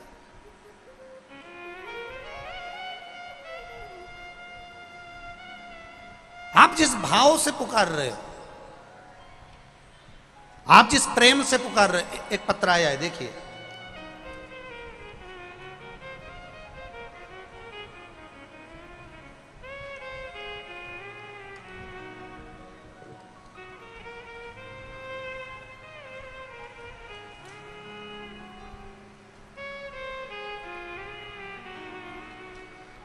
राजेंद्र दास वैष्णव बैरागी, पुजारी, गांव तलावली, तहसील देपालपुर, जिला इंदौर, मध्य प्रदेश। कहीं बैठे हों तो हाथ हिलाइएगा, जहाँ कहीं भी बैठे हो। आप ही हैं, दोनों हाथ हिला दो एक बार। श्री शिवाय नमस्तुभ्यम। मैं राजेंद्र दास वैष्णव बैरागी, पुजारी गांव तलावली, तहसील देपालपुर, जिला इंदौर, मध्य प्रदेश से हूँ। गुरुदेव, मेरे पेट की आंत में आटी गांठ पड़ गई थी। डॉक्टर को बताया, भर्ती रहा, पर आराम नहीं हुआ। बहुत से डॉक्टरों का दिखाया, फिर भी इंदौर में दिखाया तो जांच में आया कि आंत को काटना पड़ेगा और उसमें से गांठ को निकालना पड़ेगा। बहुत ऑपरेशन का डॉक्टर ने बोल दिया और उसका खर्चा 3 लाख रुपए बताया। बॉम्बे से डॉक्टर बुलाना पड़ेगा, आंत काटेगा डॉक्टर और उसमें से गांठ को निकालेगा। भर्ती हो गए गुरुदेव। दूसरे दिन ऑपरेशन होना था, तो मैंने डॉक्टर से पूछ लिया कि मैं ऑपरेशन के बाद ठीक तो हो जाऊंगा। भगवान की कृपा देखो, डॉक्टर बोले कोई गारंटी नहीं है। बाद में इंदौर आ सको अस्पताल को, तब रात भर नींद नहीं आई गुरुजी। मैं पलंग पर पड़ा रहा पर नींद नहीं आई, और मैंने डॉक्टर साहब से वहीं से छुट्टी मांग ली कि मैं ऑपरेशन बाद में करा लूंगा। मन ही मन में सोचता करूं क्या, और अगर डॉक्टर कह रहा है कि कोई गारंटी नहीं है, बॉम्बे से डॉक्टर आएगा, सब करेगा, खर्चा भी 3 लाख हो जाएगा और मरना तो है, तो क्यों ना शिव के भरोसे हो जाऊं। गुरुदेव, बाबा की कृपा से मेरी मामा जी को सीहोर भेज दिया और सीहोर से एक रुद्राक्ष बुलवा लिया। उस रुद्राक्ष को पानी में गलाता, शिवजी को चढ़ाता, पानी पीना चालू कर दिया। गुरुदेव, इतना विश्वास शिव जी के प्रति जाग गया कि मरना तो है ही। अब वो भी कह रहे हैं कि कोई गारंटी नहीं है, तो अपन पानी पीता, शिव जी को जल चढ़ा चढ़ा कर पीता। एक बेलपत्र खाना चालू कर दिया, बेलपत्री के पौधे का पूजन स्मरण चालू कर दिया। और दूसरी बार जब जांच कराने के लिए गया तो बाबा की कृपा से मेरी गांठ समाप्त हो गई और मैं ठीक हो गया हूँ। मैं बाबा को प्रणाम करने के लिए आया हूँ। अब ठीक है बैरागी जी? श्री शिवाय नमस्तुभ्यम। ये शिव तत्व है। वो घड़ी बैठिए।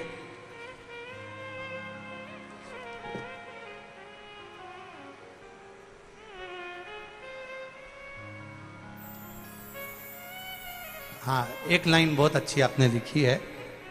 यजमान विशाल जी, जगदीश जी पटेल साहब के लिए भी 2 शब्द कहूँगा गुरुजी, जिन्होंने प्रत्येक देपालपुर, बेटमा और आसपास के सारे पुजारियों को, मंदिर पंडितों को यहाँ पर बुलाया। आज तक किसी कथा में नहीं बुलाया गया, हमको बड़ी खुशी हो रही है। आज तक किसी कथा में हम लोगों को नहीं बिठाया गया, पर आज सारे मंदिर के पुजारी यहाँ आए हैं। मैं विशाल जगदीश जी पटेल साहब को बहुत बहुत धन्यवाद देता हूँ। संपूर्ण पुजारियों की ओर से बहुत बहुत साधुवाद। विशाल भैया, आपके लिए बहुत सारे पत्र आए हैं, वैसे सब नीचे भरे हुए हैं। बहुत अच्छी बात है, बाबा की कृपा है। ऐसे ही जन सेवा में लगे रहें और बाबा देवाधिदेव महादेव की कृपा आप पर बनी रहे, यही शिव कृपा है। शिव तत्व कह रहा, आप विश्वास रखोगे। अब देखो, आदरणीय बैरागी जी वहां पड़े, हॉस्पिटल में पड़े रहे, ऑपरेशन के लिए एडमिट हो गए, पर मन में आया कि कथा में सुना है, कथा में सियोर वाला महाराज बोलता है कि एक लोटा जल, बोलो बोलो, सारी समस्या का हल। वो जल में, वो रुद्राक्ष में। अब उन्होंने भी भेजा सियोर की एक रुद्राक्ष मिल जाए, रुद्राक्ष प्राप्त हो जाए। वो रुद्राक्ष हो तो कहीं ना कहीं भाव जागृत होता है, कहीं ना कहीं विश्वास जागृत होता है, भरोसा दृढ़ हो जाता है। और जब विश्वास जागृत हो जाए, भरोसा प्रबल हो जाए, तो वो सुख है। क्या ये आपके माता पार्वती जी ग्रह कह रहे हैं कि यह बच्चा आपका पहचान वाला है? नहीं नहीं नहीं, माता पार्वती कहती है मेरा पहचान वाला नहीं है, पर बचाना मेरा फर्ज है। जो पार्वती मैया कर रही है, देवाधिदेव महादेव को पिता मान लेता है, इसलिए आपने शिव महापुराण की कथा में सुना होगा, कभी भी सीहोर कुबेरेश्वर धाम पर आओ तो कुबेरेश्वर धाम पर यह मानकर आना कि आप अपने मायके जा रही हो, शिव पिता मानकर आना। और जो शंकर को पिता मानकर आ जाता है तो वो बेटी को खाली नहीं भेजता, झोली भर कर भेज देता है, वो खाली नहीं भेजता। एक श्रेष्ठता के सुख के साथ आई, एक आनंदता के साथ।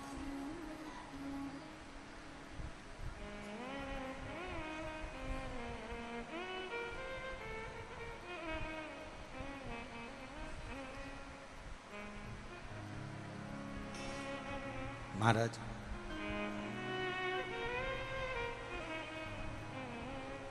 बस उसके द्वार पहुंचे, प्रार्थना करी, विनय करी, निवेदन करा, वो सुख मिला, आनंद पाया।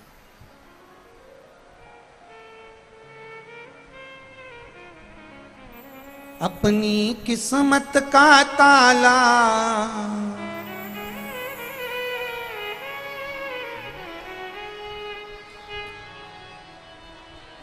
अपनी किस्मत का ताला तुम खोलते चलो, श्री शिवाय नमस्तुभ्यं तुम बोलते चलो, श्री शिवाय नमस्तुभ्यं तुम बोलते चलो। अपनी किस्मत का ताला हो, अपनी किस्मत का ताला तुम खोलते चलो, श्री शिवाय नमस्तुभ्यं तुम बोलते चलो, ओ श्री शिवाय नमस्तुभ्यं तुम। कुछ कमी न अरमानों की, कुछ कमी न अरमानों की, तेरे इन दीवानों की, तेरे इन दीवानों की। कुछ कमी न अरमानों की, कुछ कमी न अरमानों की, तेरे इन दीवानों की, तेरे इन दीवानों की। मुझको मदहोश बनाए कतार तेरे नैनों की, मुझको मदहोश बनाए कतार तेरे नैनों की। दिल नाच उठे वो, दिल नाच उठे वो, काशी का दीदार चाहिए, वो काशी रहने वाला भोलानाथ चाहिए, वो काशी रहने वाला भोलानाथ चाहिए। नैनों को डमरू वाले का, नैनों को काशी वाले का दीदार चाहिए, वो काशी रहने वाला भोलानाथ चाहिए, वो काशी रहने वाला भोलानाथ चाहिए। अपनी तकदीर का ताला, अपनी तकदीर का ताला तुम खोलते चलो, श्री शिवाय नमस्तुभ्यं तुम बोलते चलो, श्री शिवाय नमस्तुभ्यं तुम बोलते चलो। तुमके तुम प्यारे हो, मुझको के तुम प्यारे हो, तुम जिगरी दिल वाले हो, तुम जिगरी दिल वाले हो। कितनों को डोरे डाले तेरे नैन बड़े मत वाले, कितनों को डोरे डाले तेरे नैन बड़े मत वाले। नैनों को डमरू वाले का, नैनों को काशी वाले का, नैनों को डमरू वाले का दीदार चाहिए, वो काशी रहने वाला भोलानाथ चाहिए, वो काशी रहने वाला भोलानाथ चाहिए, वो काशी रहने वाला भोलानाथ चाहिए, वो काशी रहने वाला भोलानाथ चाहिए। अपनी तकदीर का ताला, अपनी तकदीर का ताला तुम खोलते चलो, श्री शिवाय नमस्तुभ्यं तुम बोलते चलो, श्री शिवाय नमस्तुभ्यं तुम बोलते चलो, श्री शिवाय नमस्तुभ्यं तुम बोलते चलो, श्री शिवाय नमस्तुभ्यं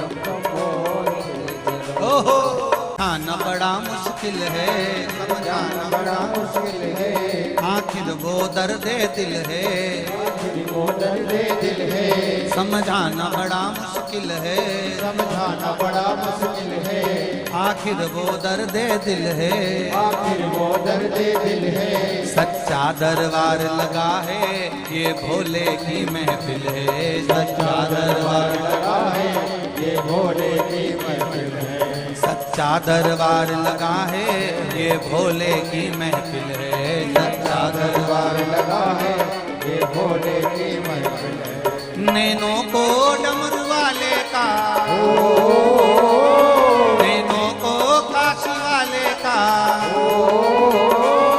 नैनों को डमरू वाले का दीदार चाहिए, वो काशी रहने वाला भोला चाहिए, वो काशी रहने वाला भोलानाथ चाहिए, वो काशी रहने वाला भोलानाथ चाहिए, वो काशी रहने वाला भोलानाथ चाहिए। अपनी तकदीर का ताला,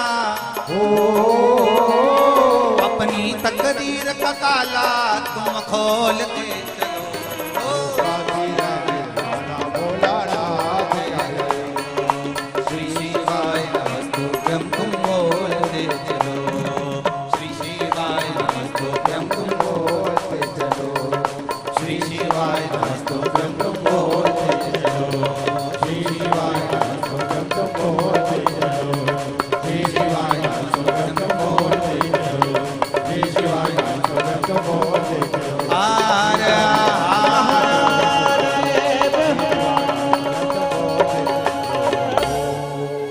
अपने स्थान पर बैठकर भगवान देवाधिदेव महादेव से अपने हृदय की बात, अपने दिल की बात बड़े भाव के साथ में, आनंद के साथ से बाबा से कहिए, हृदय से कहिए, चित्त से कहिए, मन से कहिए। श्री शिवाय नमस्तुभ्यं, श्री शिवाय नमस्तुभ्यं, श्री शिवाय नमस्तुभ्यं, श्री शिवाय नमस्तुभ्यं, श्री शिवाय नमस्तुभ्यं। भोला सब दुख काटो हमारा, ओ भोला सब दुख काटो हमारा।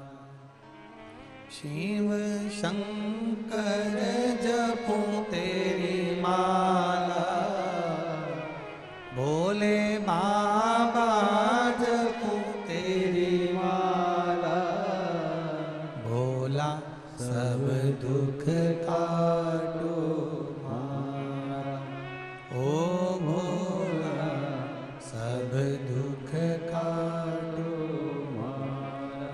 वेश है मंगल मंगलकारी, वेश है मंगल मंगलकारी, शमशान वासी हमारा, शमशान वासी हमारा, भोला सब दुख काटो हमारा, ओ भोला सब दुख काटो हमारा। पार्वती जी ने बच्चे को बचाने के लिए ग्रह से निवेदन करा। ग्रह ने पार्वती जी से एक बात कही, इस बच्चे को मैं एक शर्त पर छोड़ सकता हूं। कौन सी शर्त? तुमने जिंदगी में जितना तप करा, जितनी आराधना करी, जितनी साधना करी, जितनी पूजन करी, जितना व्रत करा, जितना उद्यापन करा, सारे व्रत का, तप का, साधना का सब कुछ फल तुम्हें मुझे देना पड़ेगा। तुम इस बच्चे को छोड़ देता हूं। अगर तुम स्वीकार करो तो इस बच्चे को छोड़ दो। अब ध्यान देना जरा सा, तुम्हारे द्वारा किया गया पशुपति व्रत, तुम्हारे द्वारा किया चढ़ाया गया एक लोटा जल, तुम्हारे द्वारा चढ़ी गई एक बेलपत्र, तुम्हारे द्वारा मंदिर में लगाया गया झाड़ू पोछा खाली नहीं जाता। एक ना एक दिन तुम्हारे सामने आकर खड़ा हो जाता है। तुमने जो करा उसका फल तुम्हारे सामने।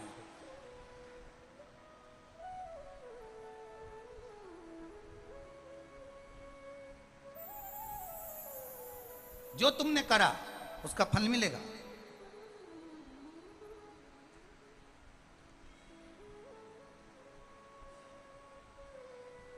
वो प्राप्त जरूर होगा। आपने जो व्रत करा, आपने जो साधना करी, आपने जो तप करा, ये सारे तप का फल ग्रह कह रहा है, मगर कह रहा है मुझको दे दो, वो घड़ियाल कह रहा है मुझे दे दो। पार्वती जी कहती हैं ठीक है ले लो, छोड़ो संकल्प। संकल्प छोड़ो। पार्वती मैया ने सरोवर का जल हाथ में लिया और सरोवर का जल हाथ में लेकर माता पार्वती जी कह रही हैं सुनो ग्रह, ए घड़ियाल, ए मगर, इस अनजान बच्चे के प्राण को बचाने के लिए मेरी जिंदगी का जितना मैंने तप करा, साधना करी, व्रत करा, उद्यापन करा, जो भी करा सब तुझे देती हूं। जल छोड़कर दे दिया, जल छोड़कर दिया। ग्रह जो अभी तक बेकार दिख रहा था, ग्रह जो अभी तक भयंकर दिख रहा था, जैसे ही पार्वती जी का तप साधना का बल उस ग्रह को मिला, मिलते से ही वो ग्रह चमकने लगा, एकदम सुंदर हो गया।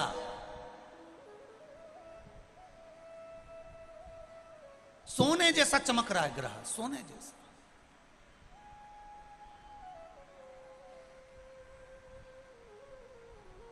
भाई क्रीम की चमक 15 दिन, 20 दिन, 6 महीना, 8 महीना रहती है, पर अच्छे कर्म की चमक जिंदगी भर मरते दम तक रहती है। अच्छे कर्म की चमक। फिर कहेंगे एक बार, मत बुरे कर्म कर बंदे वरना पछताएगा, भगवान की आंखों से तू बच नहीं पाएगा, तू बच नहीं पाएगा। अरे ओ अज्ञानी मत करना, तेरे कर्म का फल भी तू ही पाएगा, जैसा किया तूने तेरे आगे आएगा। मत बुरे कर्म कर बंदे वरना पछताएगा, भगवान की आंखों से तू बच नहीं पाएगा, तू बच नहीं पाएगा। शिव कथा कह रहे,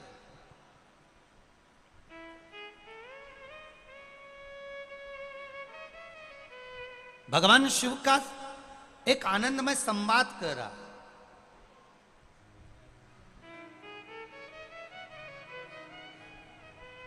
पार्वती जी ने दे दिया अपना तब्बल, ग्रह चमकने लगा, मगर चमक गया, सुंदर हो गया, एकदम सोने जैसा चमक रहा था मगर। प्रसन्न चित्त में मगर ने कहा, ग्रह ने कहा, पार्वती जी आप इस बच्चे को लेकर जा रही हो, आपका ये बच्चा मैंने छोड़ दिया है, इसको मैं अब खाऊंगा नहीं, पर एक निवेदन करना चाहूंगा, आपकी जिंदगी लग गई, हजारों वर्ष आपने तप करा, बेलपत्री का पत्ता खाया, नासिका के एक श्वास से श्वास लेना, उसी से छोड़ना, वो भी छोड़ दिया आपने। आपके शरीर पर मिट्टी दबती जलती चली गई और आपने इतना बड़ा बड़ा तप करा, साधना करी, और 1 मिनट में पराए बच्चे के लिए आपने वो तपबल दे दिया। आपने वो तपबल एक पराए बच्चे के लिए दे दिया।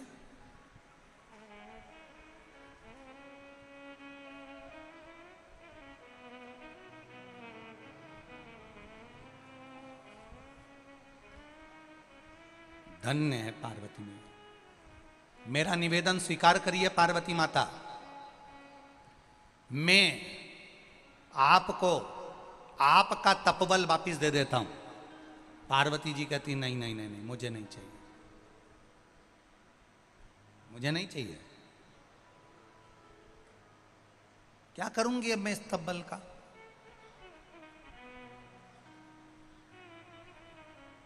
आप अपने पास रखो। करूंगी क्या मैं तपबल का? पार्वती जी, हजारों वर्ष का तप है तुम्हारा। जिस तप के बल पर तुम्हें देवाधिदेव महादेव मिले हैं, जिस तप के बल पर महादेव ने तुम्हें वर्ण किया है, जिस तप के बल पर भगवान शिव ने तुम्हें अपना बनाया है, यह हजारों वर्ष का तप है, हजारों वर्ष का।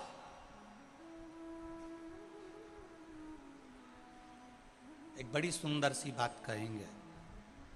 जो शिव की शरणागति में रहता है, राम की शरणागति में रहता है, जो भगवान कृष्ण की शरणागति में रहता है, जो भगवान की सेवा में लगा रहता है, कोई पुजारी हो, कोई ब्राह्मण हो, कोई साधु हो, कोई सन्यासी हो, कोई तपस्वी हो, कोई साधक हो, कोई उपासक हो, या कोई साधारण सा मनुष्य हो, जो भगवान की सेवा में लगा हुआ है, भक्ति में लगा हुआ है, भगवान का सेवा करते करते उसका एक नेत्र के रोम के बराबर अंश उस सेवा करने वाले को मेरे महादेव प्रदान कर देते हैं।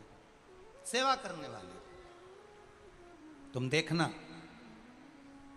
कभी कभी कोई कोई बोलता है तो उसकी वाणी बिल्कुल सिद्ध हो जाती है। कोई कोई बुजुर्ग माताएं बोल देती है तो वाणी सिद्ध हो जाती है। कोई ब्राह्मण जन कह देता है, कोई पुजारी जन कह देता है, कोई संत, कोई साधु, कोई सन्यासी, कोई तपस्वी, कोई साधक, कोई उपासक, कोई कह देता है, उसकी वाणी सिद्ध हो जाती। कारण भगवान की सेवा में वो निष्कपट भाव से लगा हुआ है, भगवान की सेवा में वो तल्लीनता से लगा है, तो उसको एक महादेव के रोम बराबर का भी फल उसको मिल जाता है। तो उसकी वाणी सिद्ध हो जाती है, उसके शब्द सिद्ध हो जाते।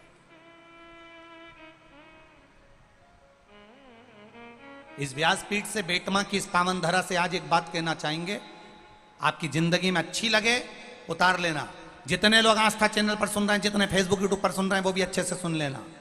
एक लोटा जल लेकर जो देवाधिदेव महादेव के मंदिर जा रहा हो, जो शंकर भगवान की आराधना कर रहा हो, राम कृष्ण की आराधना में डूबा हुआ हो, निवेदन है उसको देखकर कभी जिंदगी में हंसना मती और उस पर कभी उंगली उठाना मती, नहीं तो जिंदगी भर ना उंगली रहती है ना कहने के लिए शब्द रह पाता।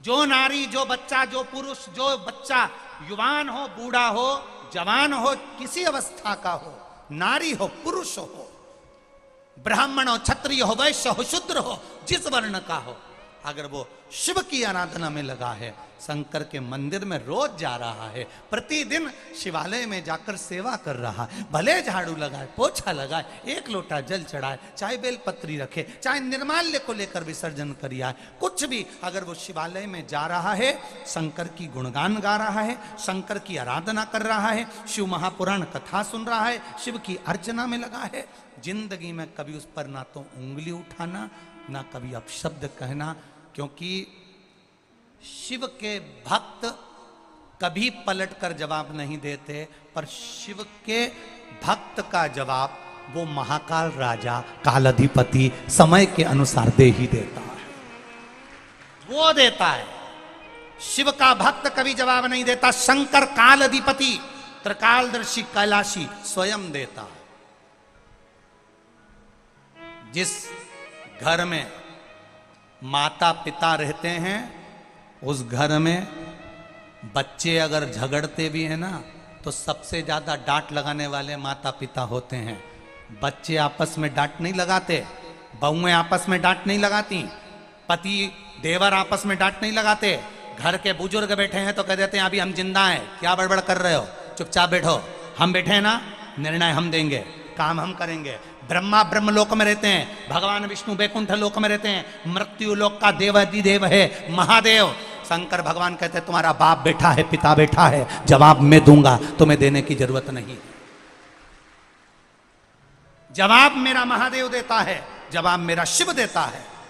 तुम तो श्रृंगार करके शिव के मंदिर जाओ, लोटा भर के जल चढ़ाओ, श्री शिवाय नमस्तुभ्यम गाओ, भगवान की भक्ति में डूबते जाओ। जवाब देने की जवाबदारी उसकी है, आपको नहीं देना है। एक बहन जी ने एक भाई ने अपना फोटो लगाया जो कोमा में डूबा हुआ है। उस फोटो को देखकर हम क्या शब्द बोलें कि हम बोल भी नहीं सकते। उसका फोटो केवल दिखाओगे जिसकी आंखें खुली की खुली रह गई, वेंटिलेटर पर पड़ा हुआ है, मरे सी कतार। उस व्यक्ति ने, जो आप देखेंगे उस फोटो को तो आपकी आंख में भी आंसू आ जाएगा कि यह व्यक्ति जिंदा रह सकता है जिसकी आंखें फटी की फटी रह गई। मैं कहूंगा आस्था वालों को जरा दिखाइएगा इस व्यक्ति का भी, इस फोटो जरा उस पर दिखाएं कैमरे पर, और जितनी एलईडी लगी है उन पे भी, और आस्था चैनल पे। उम्मीद लग सकती है कि जिसकी आंखें खुली की खुली रह गई हो, जिसकी आंखें खुली की खुली रह गई हो, जो वेंटिलेटर पर पड़ा हुआ हो, शब्दों नली नली लगी हो, वो उसके बचने का सार्थत्व नजर आ सकता है। पर उसने पत्र में लिखा है, जिसने ये पत्र भेजा है, मेरा नाम अनीता पाटीदार है, मैं दनियाल खेड़ी आगर मालवा की निवासी हूँ, मेरी उम्र 45 वर्ष है।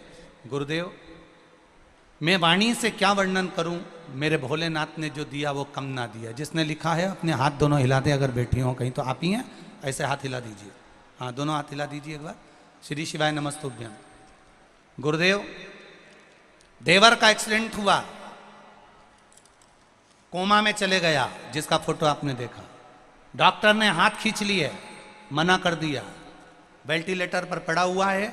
डॉक्टर ने कह दिया अंतिम सांस है, आंखें खुली की खुली रह गई है, बचना मुश्किल है। शिव मंदिर गई, केवल एक आंस लेकर गई थी। उस दिन मेरा पशुपति व्रत था, तीसरा पशुपति व्रत। शिव मंदिर में जाकर केवल एक बेलपत्र उठा कर ली आई। आपने मना करा था, पर मैं उस देवर के लिए गई और शिव मंदिर से एक बेलपत्र लाकर डॉक्टर से कहा, आप कह रहे हो उसकी आंख खुली रह गई है, वो जा चुका है, वे बेलपत्र कुछ तो असर करेगी। डॉक्टर साहब, एक बार उस बेलपत्र को मैं उसकी छाती पर रख दूं। बेलपत्र उसके छाती पर रखा गया। शिव जी की कृपा से श्वास फिर चलना प्रारंभ हुई और जीवित हुआ। यह शिव तत्व है। डॉक्टर ने कहा था इसकी याददाश्त चली जाएगी, माइंड काम नहीं करेगा, खून के थप्पे जम गए सिर में। पत्र में लिखा है बहन ने, खून के थप्पे जम गए, अगर जीवित भी रह गया तो मरे जैसा रहेगा। गुरुदेव, इस पत्र में बहन ने लिखा है कि उसकी सांस भी चल रही है और हाथ पैर भी चल रहे हैं और उसकी याददाश्त भी पूरी है। ये मेरा शिव है, ये मेरा उगड़ी है। बहन बेटी है। हर हर महादेव। बैठ जाइए। शिव तत्व इसी को कहते हैं। अकाल मृत्यु वो मरे जो काम करे चंडाल का, काल उसका क्या बिगाड़े जो भक्त हो महा काल का। शिव की आराधना का फल खाली नहीं जा सकता। जवाब आपको नहीं देना है। शिव का भक्त कभी पलट कर जवाब ना दे। शिव के भक्त को जवाब नहीं देना है। उस काल अधिपति जिसने काल बनाया, समय बनाया, समय की सुई बनाई, तिथि बनाई, वार बनाई, इसलिए उसको महाकाल कहते हैं। वो महाकाल जब आएगा समय पर जवाब देकर जाएगा, आपको नहीं। पार्वती जी आप ये वापिस ले लो पुण्य। पार्वती जी कहती है पुण्य वापिस नहीं लूंगी, इस बच्चे को मैंने बचा लिया, बहुत है। उसी बच्चे में से देवादिदेव महादेव प्रकट हो गए, शंकर भगवान प्रकट हो गए और शिव जी ने आकर कहा पार्वती मैंने तो तेरी परीक्षा ली थी, क्या तू दया कर सकती है, क्या तू श्रद्धा रख सकती है, क्या तू अपना पुण्य दे सकती है। बस उसको देखना था। शिव जी कहते पार्वती वापिस ले ले। पार्वती कहती नहीं, मैंने महादेव को दे दिया और क्या चाहिए। वक्त पड़ने पर अगर तुम्हारे मोहल्ले में, तुम्हारे नगर में, तुम्हारे क्षेत्र में कोई बीमार भी पड़ा है, तुम्हारे पास अगर कोई रुद्राक्ष है सीहोर का, तो सीहोर का रुद्राक्ष ले भैया, ले जाओ जरा पानी पिला देना। अगर है बच जाए, बाबा की कृपा हो जाए, उससे बढ़कर सुख और क्या चाहिए। अपना पुण्य सामने आ जाए, उससे बढ़कर सुख और क्या चाहिए। भगवान शिव महापुराण की कथा कह रही है। भगवान शंकर कुंदकेश्वर महादेव के रूप में प्रकट होते हैं। भगवान कुंदकेश्वर पधार रहे हैं, जोरदार ताली बजाकर स्वागत करिए। आज सुंदर प्रसंग में मां पार्वती के पावन प्रसंगों को श्रवण किया। धर